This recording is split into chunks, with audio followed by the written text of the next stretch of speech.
શ્રી સ્વામિનારાયણ ભગવાનની જય. અક્ષર પુરુષોત્તમ મહારાજની જય. ગુણાતીતાનંદ સ્વામી મહારાજની જય. ભગતજી મહારાજની જય. જેઠાલાલ ગુરુ મહારાજની જય.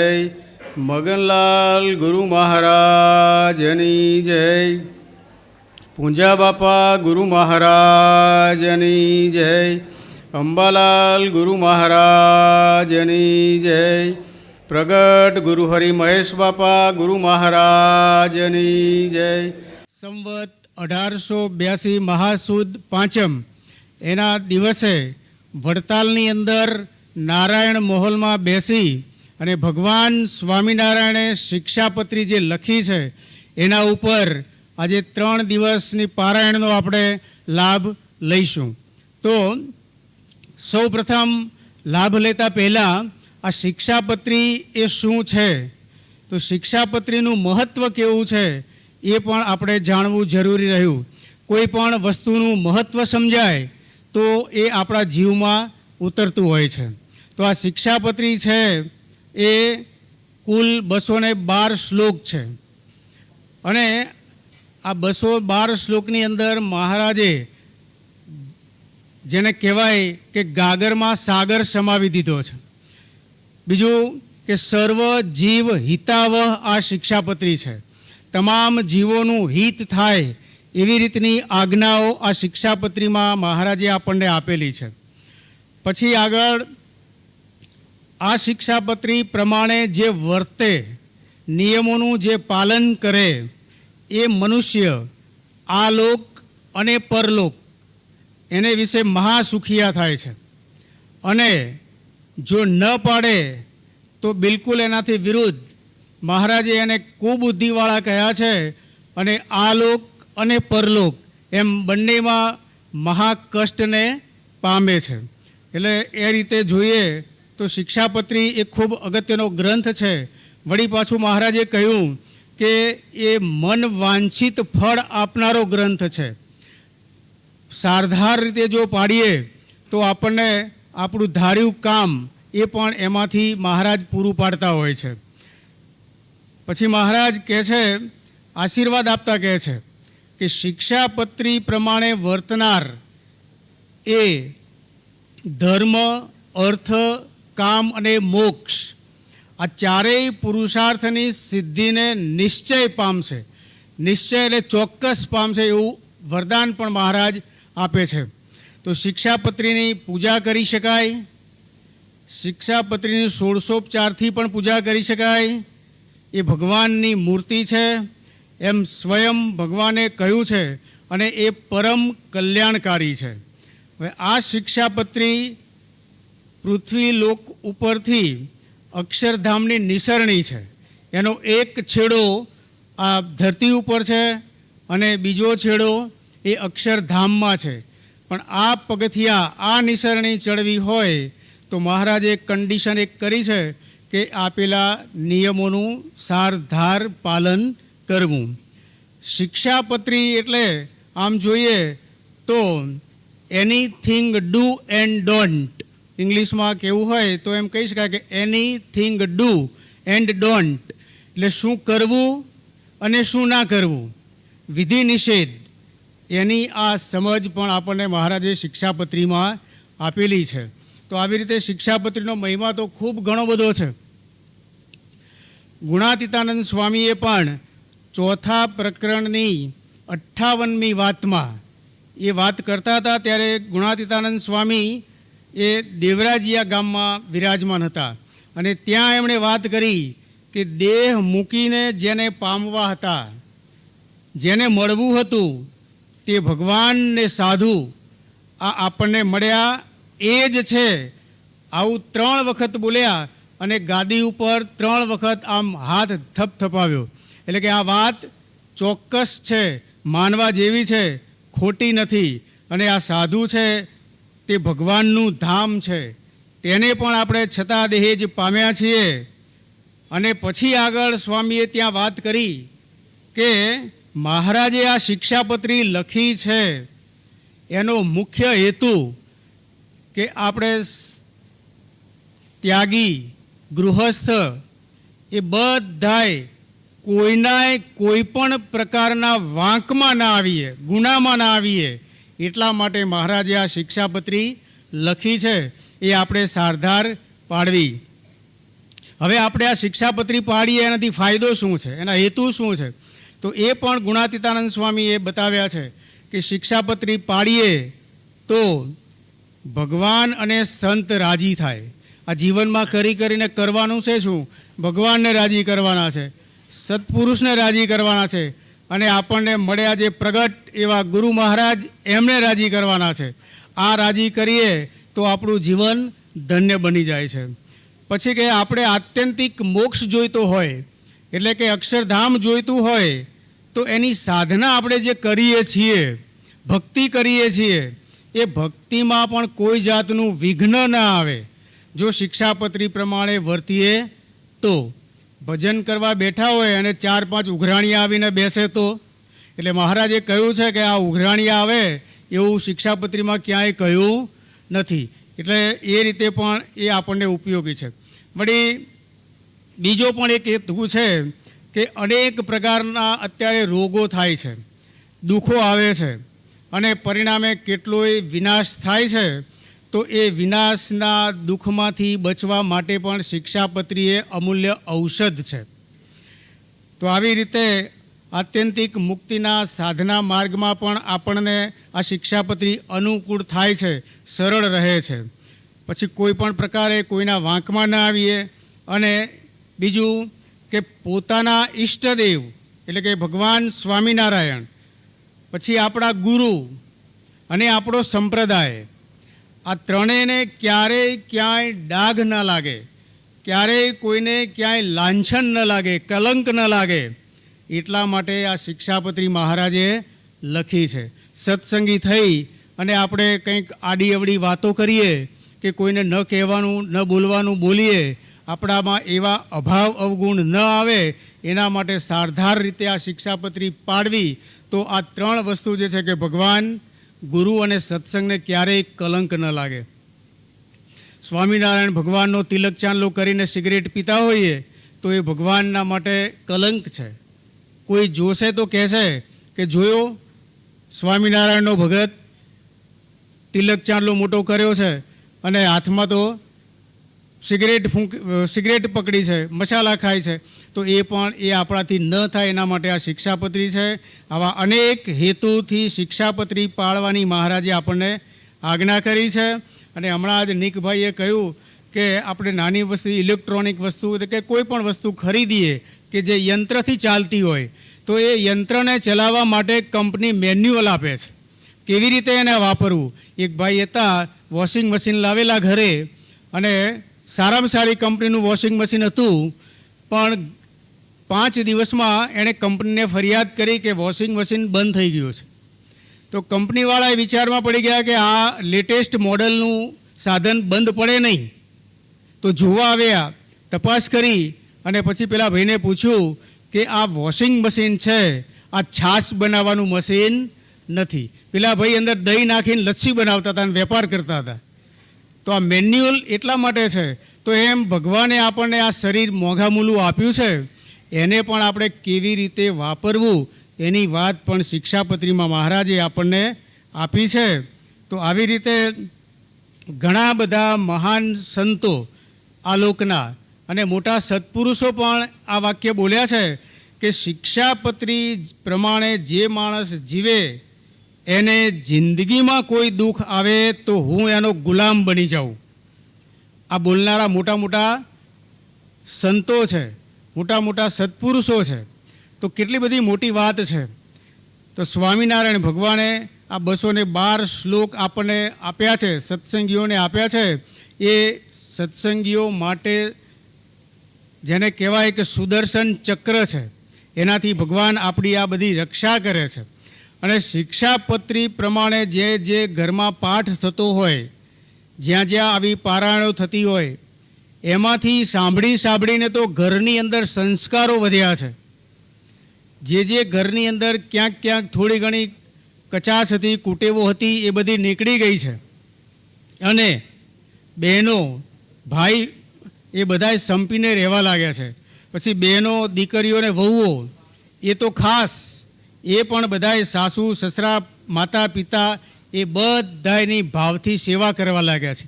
આટલો બધો આ શિક્ષાપત્રીનો મહિમા છે. અને મહારાજે પણ આ શિક્ષાપત્રી લખી અને 206 શ્લોક લખ્યા. હજી 6 બાકી છે. 206 શ્લોક લખ્યા. ત્યાર પછી મહારાજે મોટેરા સંતો હતા એ બધાની સભા કરી અને કહ્યું કે લો આ શિક્ષાપત્રી, આની અંદર તમે બધા જુઓ અને ક્યાંય ધર્મ પાલનમાં કઠણ લખાઈ ગયું હોય, નરમ લખાઈ ગયું હોય, છૂટછાટવાળું લખાઈ ગયું હોય, તો ક્યાંય ફેરફાર કરવા જેવું હોય તો એ તમે બધા જુઓ તો આપણે જોઈએ એમ. હવે ભગવાને આ બધા વચનો લખ્યા હોય એમાં તો ક્યાંય ખામી હોય ખરી? અને મોટેરા સંતો હતા બધા સામે. એમાંય નિત્યાનંદ સ્વામી એ તો સત્સંગના બૃહસ્પતિ કહેવાય, શાસ્ત્રોના પૂરેપૂરા જાણકાર કહેવાય. એટલે સહેજે એમને મનમાં થયું કે મહારાજે આજ્ઞા કરી છે, આ જુઓ તો લાવો ને જોવું. અને આખી શિક્ષાપત્રી એ જોતા એમની ગણતરી શું હતી કે ક્યાંય કંઈ ખામી રહી ગઈ હોય તો આપણે સુધારી લેવી. શુભ આશય હતો, પણ ક્યાંય ખામી જોવા મળી નહીં. પણ ઉપરથી મહારાજની માફી માગી કે એ મહારાજ, તમારા આ લખાણની અંદર મેં ભૂલ શોધવા પ્રયત્ન કર્યો, એ મારા માટે બહુ મોટો દોષ થઈ ગયો, મને તમે માફ કરો. ત્યારે મહારાજ કહે એ તો અમારી આજ્ઞા હતી, અમે તમને આજ્ઞા કરી હતી અને તમે એ પાડી છે, માટે એમાં દોષ નથી. તો એવી રીતે જો મહારાજની લખેલી શિક્ષાપત્રીની અંદર આવા મોટેરા સંતોએ પણ પ્રમાણ આપ્યા છે. તો મહારાજની આ શિક્ષાપત્રી જે છે એનો વચનામૃતમાં મહારાજે કહ્યું છે કે નિત્ય પાઠ કરવો, શ્રવણ કરવું, વાંચી સંભળાવે એવો કોઈ ન હોય તો પૂજા કરવી. અને અંત્યના પહેલા વચનામૃતમાં મહારાજે કહ્યું છે કે આ 3માંથી એ કંઈ ન થાય તો એ દિવસે ઉપવાસ કરવો. આમ આવી રીતે મહારાજે 2 વખત ઉપવાસ કરવાની વાત કરી છે. એક તો અંત્યના પહેલામાં અને પ્રથમના 17મા વચનામૃતમાં મહારાજે ઉપવાસ કરવાની વાત કરી છે. તો એવી વાત કરી છે કે 17માં કે જ્યારે મહારાજ વિરાજમાન હતા તો મુક્તાનંદ અને ગોપાળાનંદ સ્વામી આદિની સભા હતી. અને એ સભામાં મહારાજ બોલ્યા કે જે દિવસે હિંમત વગરની વાત થઈ જાય તે દિવસે ઉપવાસ કરવો. તો હિંમત વગરની વાત તે શું? તો મહારાજના વચન યથાર્થ કોણ પાડી શક્યું છે? આ મહારાજે બધા વચનામૃતમાં વચન કયા, શિક્ષાપત્રીમાં વચન કયા, ધર્મામૃતમાં કયા, હરિવાક્ય સિંધુમાં કયા, આ બધા ગ્રંથોમાં મહારાજે વચન કયા છે અને યથાર્થ કોણ પાડી શક્યું છે? માટે જેટલું પડાય એટલું પાડીએ.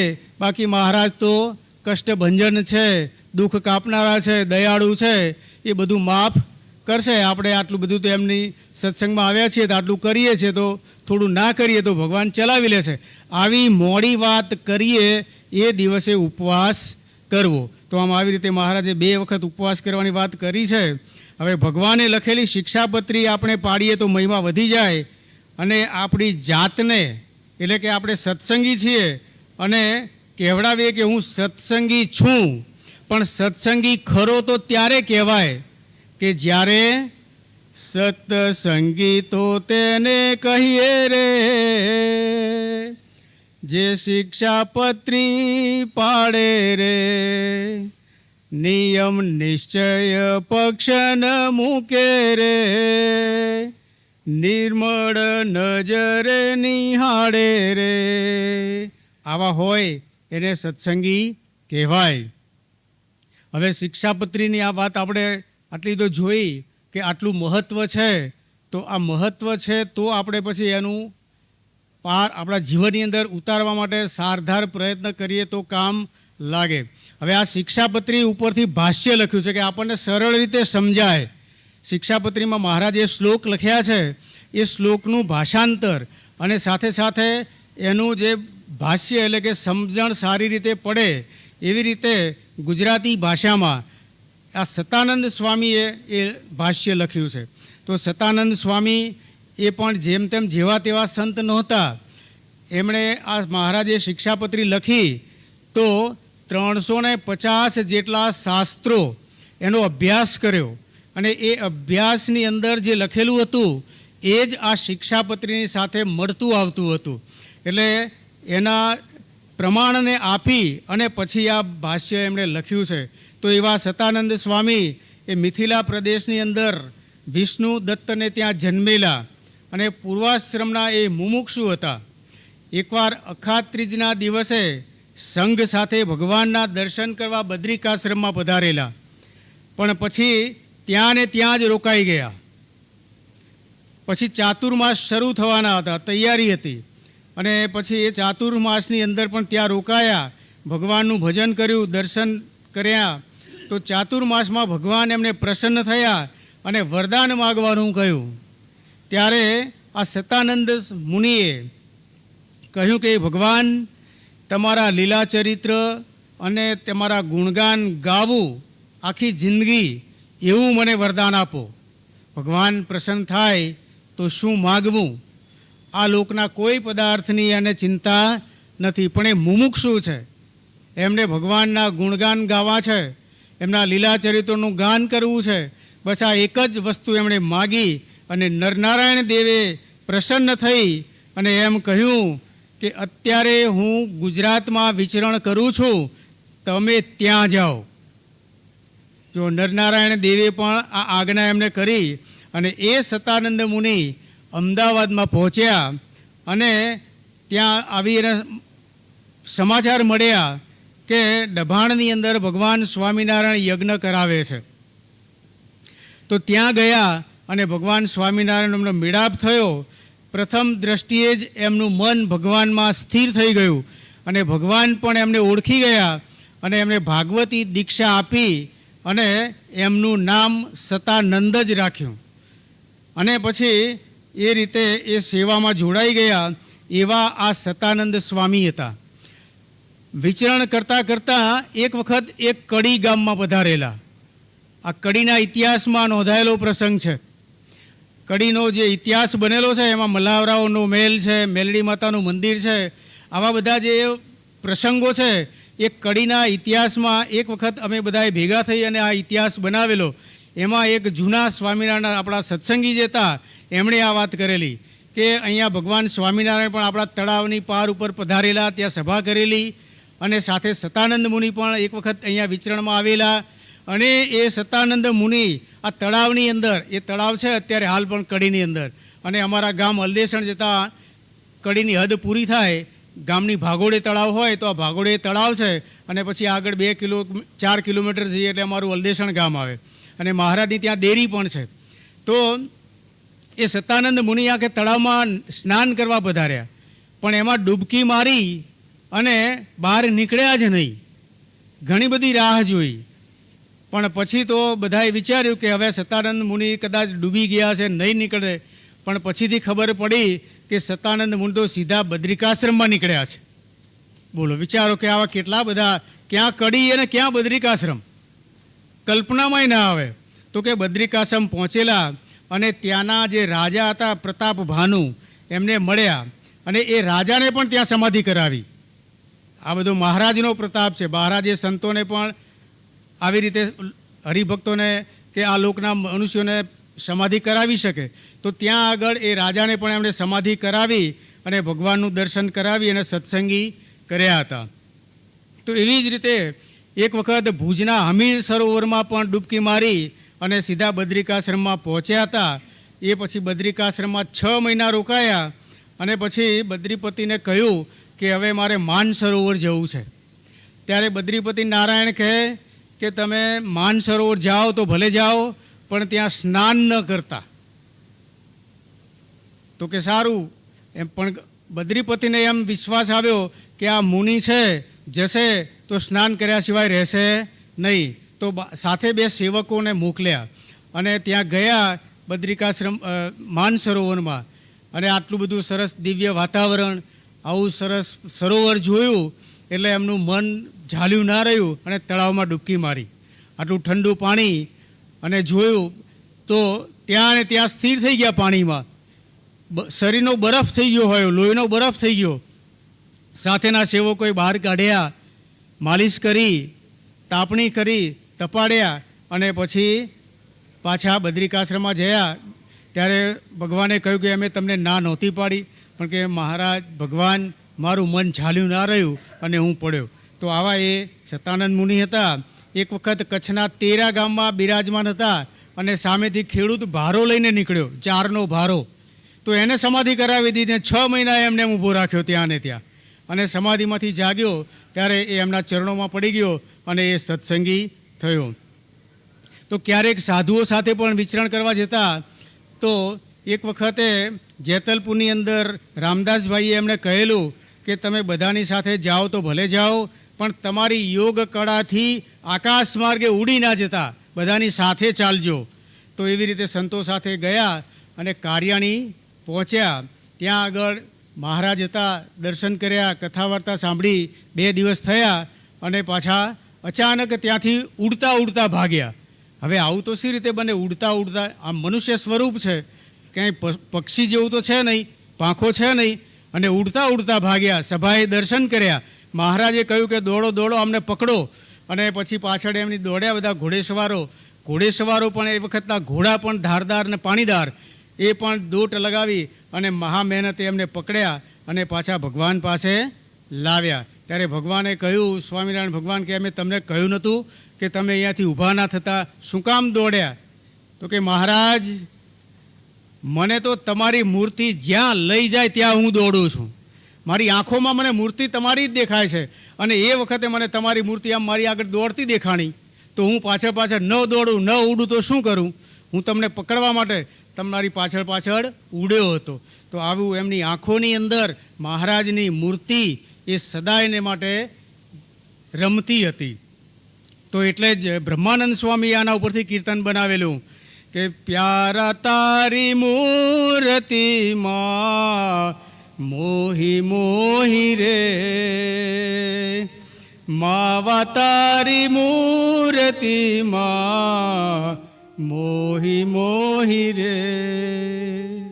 આ કીર્તન પણ બ્રહ્માનંદ સ્વામીએ આ પ્રસંગ ઉપરથી બનાવેલું છે. તો આવી રીતે આ શિક્ષાપત્રીનો મહિમા, એનું ભાષ્ય લખનાર, એનો પરિચય એ આપણે જોયું. અને હવે ભગવાન સ્વામિનારાયણ શિક્ષાપત્રી લખવાની જે શરૂઆત કરે છે એના પહેલાં મંગલાચરણ કરે છે. તો એ મંગલાચરણ જ્યારે જ્યારે આપણે પણ શુભ કાર્યો કરીએ છીએ ત્યારે એ પણ આ મંગલાચરણ એ ભગવાનને આપણે યાદ કરીએ છીએ. અને એ રીતે મંગલાચરણની અંદર જ્યારે જ્યારે આપણે આ જોડાવાનું થાય છે ત્યારે એ મંગલાચરણનું કામ એ આપણે બધા કરતા હોઈએ છીએ. ચોર ચોરી કરવા જાય તો એ મંગલાચરણ કરે, નહીંતર એનો ફેરો ફોગટ જાય. એટલે જ કહે છે ને, પૂંજા બાપા ગુરુ મહારાજ કહેતા કે દેવ ચકલીનું કેવું છે એમ. તો એ કે દેવ ચકલીનું તો બરાબર છે, તો દોડો, કોઈ વિઘ્ન નહીં આવે અને એ તમારું કામ પાર પડશે.